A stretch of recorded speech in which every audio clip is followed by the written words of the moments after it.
बिस्मिल्लाहिर्रहमानिर्रहीम, अस्सलाम वालेकुम। मैं फैज़ान रिज़वी और आप मेरे यूट्यूब चैनल और फेसबुक पे देख रहे हैं। आज 6 जून 2023 है, दिन है जी ट्यूसडे, मंगल का। जिस बात का डर था वही हुआ। आलमी इदारों की जानिब से आपको भी मालूम है कि वार्न किया जा रहा था रशिया को भी और यूक्रेन को भी कि जंग लड़ते रहो आपसी लड़ाई, लेकिन जो सेंसिटिव इंफ्रास्ट्रक्चर्स हैं उनसे दूर रहो। जैसे ज़ैपोरिज़िया का पावर प्लांट हो गया, या फिर खरसन रीजन के अंदर एक बहुत इंपॉर्टेंट मेजर डैम था नोवा कखोवका का डैम।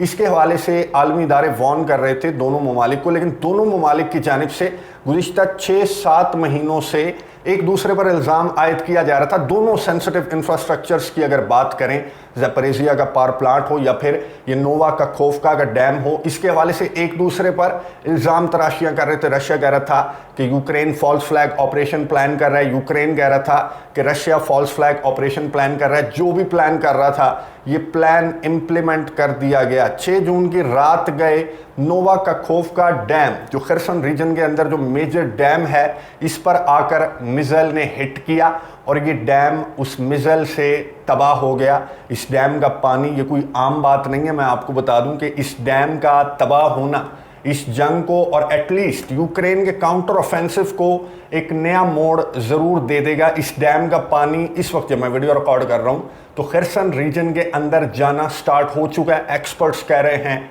कि 4 से 6 घंटे लगेंगे कि ये जो डैम का पानी है, मैं आपको इसकी हाइट और लेंथ बता दूं इस डैम की।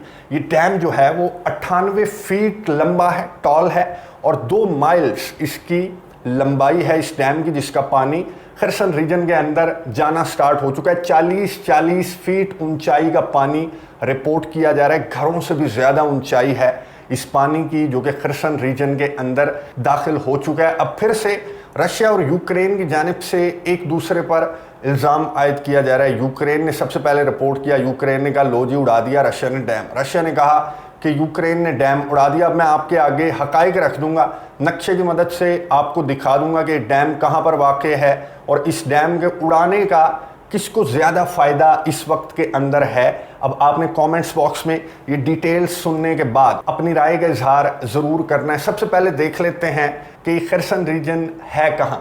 ये है खरसन रीजन, आपको नज़र आ रहा है। इसके दरमियान में अगर आप देखें खरसन रीजन के, तो आपको एक लाइन नज़र आ रही है। ये लाइन है निप्रो रिवर। ये निप्रो रिवर गुजर रहा है खरसन रीजन के तकरीबन दरमियान में से। अब मैं ये क्यों बता रहा हूँ आपको निप्रो रिवर का, क्योंकि अगर आप देखेंगे, मैं आपको फ्लैग्स दिखा रहा हूँ यूक्रेन के और रशिया के, यानी कि साफ नज़र आ रहा है कि यूक्रेन उस साइड का जो खरसन है वो यूक्रेन के अंडर कंट्रोल है, और ज़्यादातर जो खरसन है, जो 60 से 65% खरसन है, वो रशिया के अंडर कंट्रोल है और दरमियान से गुजर रहा है ये निप्रो का रिवर। अब ये जो निप्रो का रिवर है ये आधे आधे खरसन को कैसे कनेक्ट करता है? डिफरेंट ब्रिजेस हैं, रेल का भी एक ब्रिज है, डिफरेंट छोटे मोटे ब्रिजेस भी हैं। 3 मेजर बड़े ब्रिजेस हैं जो कि खरसन रीजन को, यानी कि निप्रो रिवर की वेस्ट और ईस्ट साइड को आपस में कनेक्ट करते हैं। ये मेजर 3 ब्रिजेस जो मैं आपको दिखा रहा हूँ, इनमें से एक ब्रिज था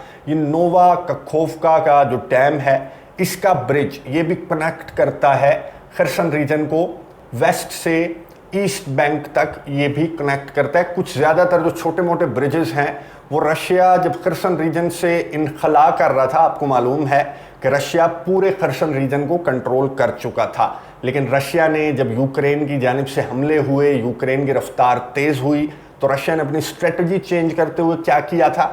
रशिया ने अपने ट्रूप्स को खरसन रीजन के ईस्ट बैंक मूव कर दिया था। वेस्ट बैंक जो है वो यूक्रेन के अंडर कंट्रोल है और ईस्ट बैंक रशिया के अंडर कंट्रोल है। अब जाते जाते रशिया ने जो निप्रो रिवर के छोटे मोटे ब्रिजेस थे उनको रशिया ने जाते जाते उड़ा दिया, लेकिन ये जो डैम का ब्रिज था इसको रशिया ने डैमेज नहीं किया। उसकी वजह मैं आपको बता दूं, ये जो नोवा कखोवका डैम है ये एक्चुअली नोवा कखोवका डैम इसलिए बनाया गया था क्योंकि नोवा कखोवका एक हाइड्रो इलेक्ट्रिक स्टेशन यहाँ पर बनाया गया है और ये बिजली प्रोवाइड करता है क्राइमिया को, पानी प्रोवाइड करता है, पीने का साफ पानी क्राइमिया को। और ये जो पावर प्लांट है ये ना सिर्फ क्राइमिया को बल्कि 4-5 जो रीजन्स हैं यूक्रेन के जो कि अब रशिया के अंडर कंट्रोल हैं, उन्हें भी ये डैम बिजली और पानी प्रोवाइड कर रहा था। इसलिए रशिया क्यों इसको उड़ाता। और एक और चीज़, ये रशिया के अंडर कंट्रोल जो खरसन है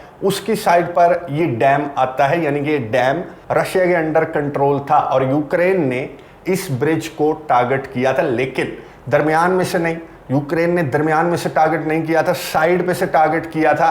उस वक्त टारगेट किया था कि जब रशिया की फोर्सेस वेस्ट बैंक पर भी थी और ईस्ट बैंक पर भी थी, तो यूक्रेन ने इस ब्रिज को टारगेट करने का मकसद यूक्रेन का ये था कि असलहे की सप्लाई जो है वो रशिया की जानिब से रुक जाए। जो क्राइमिया से आता है असलहा, जो कर्च स्ट्रेट ब्रिज से, रशिया से कर्च स्ट्रेट ब्रिज, फिर क्राइमिया और खरसन जो असलहा, ज़ैपोरिज़िया जो असलहा ट्रांसफ़र किया जा रहा है, डिलीवर किया जा रहा है रशिया की जानिब से, वो ट्रांसफ़र ना किया जा सके, इसलिए यूक्रेन ने इस ब्रिज को टारगेट किया था, लेकिन साइड पे से, दरमियान में से टारगेट इसलिए नहीं किया क्योंकि जाहिर है दोनों के फ़ायदे में भी है, दोनों के नुकसान में भी है इस ब्रिज को उड़ाना। खरसन रीजन के इस ब्रिज को यूक्रेन ने इसलिए टारगेट नहीं किया कि अगर ये ब्रिज, ये डैम उड़ गया तो फिर पानी तो जाहिर है वो दोनों जानिब जाएगा, खरसन रीजन के वेस्ट भी ईस्ट भी दोनों जानिब जाएगा। और कहा जा रहा है कि 16 से 22 हज़ार लोगों को इवैक्यूएट करने का प्लान बनाया है। यूक्रेन के सदर व्लादिमीर ज़ेलेंस्की ने इस खबर के फौरन बाद एक मीटिंग तलब की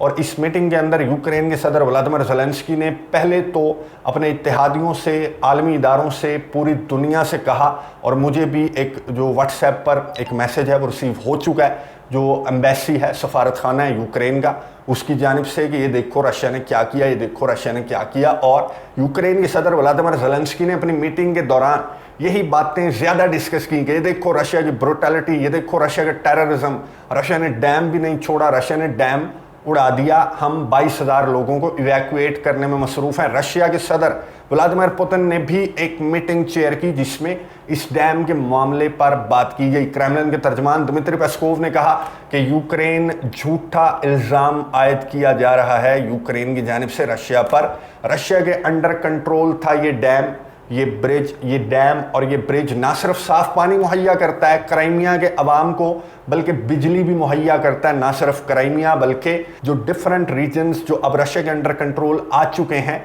उन्हें ये बिजली भी प्रोवाइड कर रहे थे। डैम, ये जो स्टेशन बना हुआ था हाइड्रो इलेक्ट्रिक स्टेशन, ये बिजली भी प्रोवाइड कर रहा था, पानी भी प्रोवाइड कर रहा था, और ज़ैपोरिज़िया पावर प्लांट को भी ये डैम जो है वो पानी प्रोवाइड कर रहा था कूलिंग के अमल के लिए। आपको मैं बता दूं कि जो भी ज़ैपोरिज़िया के जैसे पावर प्लांट है, इन्हें कूलिंग के अमल के लिए पानी की सप्लाई नहीं रुकनी चाहिए।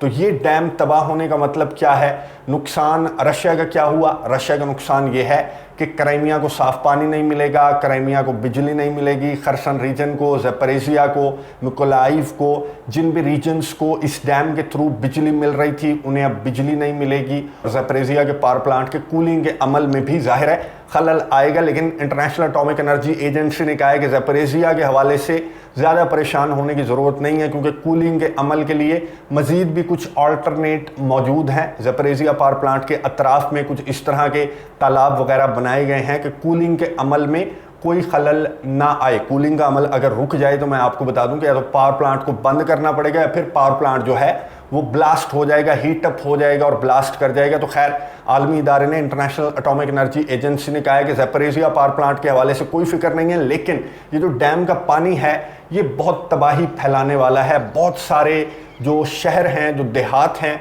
वो ज़ेरे आब आ भी चुके हैं और मज़ीद भी आने वाले हैं। व्लादिमीर पुतिन की ज़ेर सदारत जो मीटिंग हुई उसमें भी ये फैसला किया गया, जो निप्रो रिवर का जो ईस्ट बैंक है वहाँ पर भी कुछ देहात, कुछ इलाके खाली करवाए जाएंगे और यूक्रेन की साइड पर ज़्यादा देहात और ज़्यादा इलाके, ज़्यादा शहर जो हैं वो खाली करवाए जाएंगे, क्योंकि ज़ेरे आब आने का ज़्यादा ख़तरा यूक्रेन की साइड पर, वेस्ट बैंक की साइड पर है। और सिर्फ यही नुकसान यूक्रेन को है कि यूक्रेन के कुछ इलाके ज़ेरे आब आ गए। अब रशिया ने अगर इस ब्रिज को, इस डैम को टारगेट किया है तो रशिया का क्या फ़ायदा? रशिया का फ़ायदा ये है कि रशिया यूक्रेन के काउंटर ऑफेंसिव को रोकने के लिए ये कर सकता है। एक्सपर्ट्स की जानिब से कहा जा रहा है कि रशिया ने यूक्रेन के काउंटर ऑफेंसिव को रोकने के लिए इस डैम को, जो कि रशिया के अंडर कंट्रोल था, क्राइमिया को बिजली दे रहा था, पानी दे रहा था, जो इलाके रशिया के अंडर कंट्रोल हैं उन्हें भी ये डैम जो है वो फ़ायदा दे रहा था। ज़ैपोरिज़िया का पावर प्लांट जो रशिया के अंडर कंट्रोल है उसके लिए भी ये डैम फ़ायदेमंद था और रशिया ने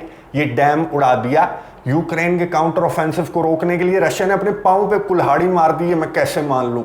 ये डैम अगर किसी ने उड़ाया है, मेरी अंडरस्टैंडिंग के मुताबिक तो वो यूक्रेन है, क्योंकि यूक्रेन का ज़्यादा फ़ायदा है इस डैम को उड़ाने में। रशिया का सिर्फ एक फ़ायदा है कि रशिया यूक्रेन के काउंटर ऑफेंसिव को रोक सकता है। इस डैम को उड़ाने से इसका पानी जो है वो फैल जाएगा, तो रशिया बच जाएगा यूक्रेन से। जाहिर है रशिया के अंडर कंट्रोल ये डैम है, ये ब्रिज है, तो रशिया के पास और भी बहुत सारे तरीके हैं। और पहले भी यूक्रेन इस ब्रिज को, इस डैम को टारगेट कर चुका है, तो कोई तुक नहीं बनता। सबूत सारे ये बता रहे हैं आलमी इदारों को, जिन्हें अब यूक्रेन ने कहा है कि इजलास तलब करो और टेररिस्ट स्टेट डिक्लेयर करो रशिया को, जिसने इस डैम को धमाके से उड़ा दिया।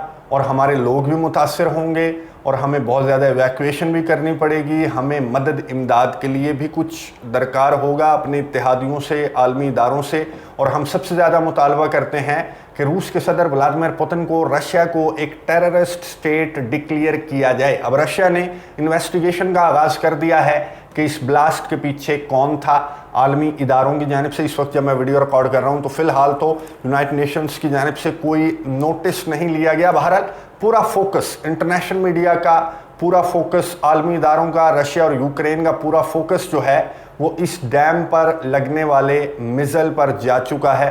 ये वीडियो आपको नज़र आ रही होगी कि रात गए हमला किया गया इस डैम के ब्रिज के ऊपर और इस डैम को उड़ा दिया गया। अब खुद आप फैसला कर सकते हैं कि इस डैम को उड़ाना, जो कि रशिया के अंडर कंट्रोल था, वो किसके फ़ायदे में है। अब क्रेमलिन के तर्जमान दिमित्री पेस्कोव ने यह भी कहा कि यूक्रेन अपना काउंटर ऑफेंसिव का जो राग अलाप रहा है पिछले 6 महीनों से और उसे सुबकी का सामना है, तो अपने काउंटर ऑफेंसिव के आगाज़ से तवज्जो हटाने के लिए यूक्रेन ने ये काम कर दिया, जो कि बहुत ज़्यादा नुकसानदेह ना सिर्फ रशिया की साइड वाले खरसन क्राइमिया के लिए है, बल्कि खुद यूक्रेन के अवाम भी मुतासिर होंगे। लेकिन यूक्रेन के सदर को कोई फ़र्क नहीं पड़ता। क्रेमलिन के तर्जमान ने कहा कि यूक्रेन का ये सदर जो नाटसी थिंकिंग रखता है, इसे कोई फ़र्क नहीं पड़ता अगर इसके बंदे भी मुतासिर होते हैं इसके इस अमल से, तो इसे कोई फ़र्क नहीं पड़ता। इसे सिर्फ चाहिए असलहा, गोला बारूद, मदद इमदाद अपने काउंटर ऑफेंसिव को स्टार्ट करने के लिए। इन्हें टाइम गेन करना है।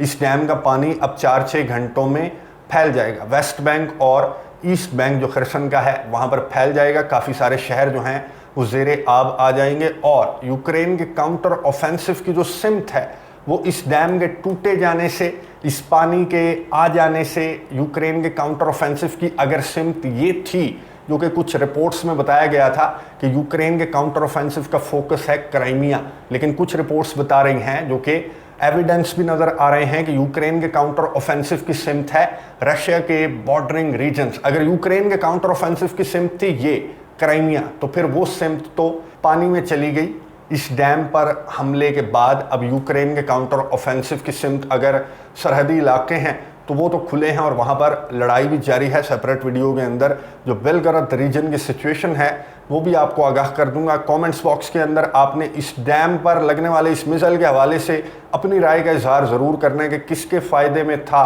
इस डैम को उड़ाना और किसने उड़ाया इस डैम को। अगली वीडियो तक के लिए इजाज़त दीजिए। अल्लाह हाफ़िज़।